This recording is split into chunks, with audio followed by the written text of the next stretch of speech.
అండి, నేను మీ శ్యామ్లాని. ఈరోజు అయితే ఒక మ్యాజిక్ చెట్టు అయితే మీకు చూపిస్తాను. యాక్చువల్గా ఇప్పుడున్న పిల్లలకి ఇలా షాంపూలో పెట్టి బబుల్స్ ఊపుతారు కదా. మేము చిన్నప్పుడు ఏ విధంగా అయితే మేము దాన్ని ఆడుకునే వాళ్ళమో మీకు చూపిస్తాను. ఆ చెట్టు అయితే మా ఇంటి దగ్గర ఉంది, చూపిస్తాను చూడండి. అది ఏ విధంగా ఆడుకునే వాళ్ళమో నాలాగే ఎంతమంది ఆడుకునేవారు. ఈ మొక్కేనండి ఆ మొక్క. దీని పేరైతే నాకు తెలియదు, షాంపూ చెట్టు అనుకుంటా దీన్ని. చూడండి, ఇలా కట్ చేసి మేము చిన్నప్పుడు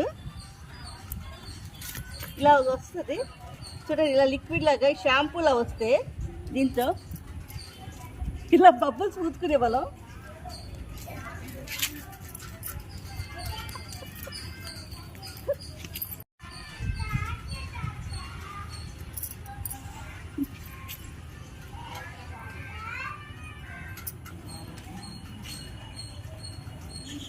ఈ విధంగా అయితే మేము బబుల్స్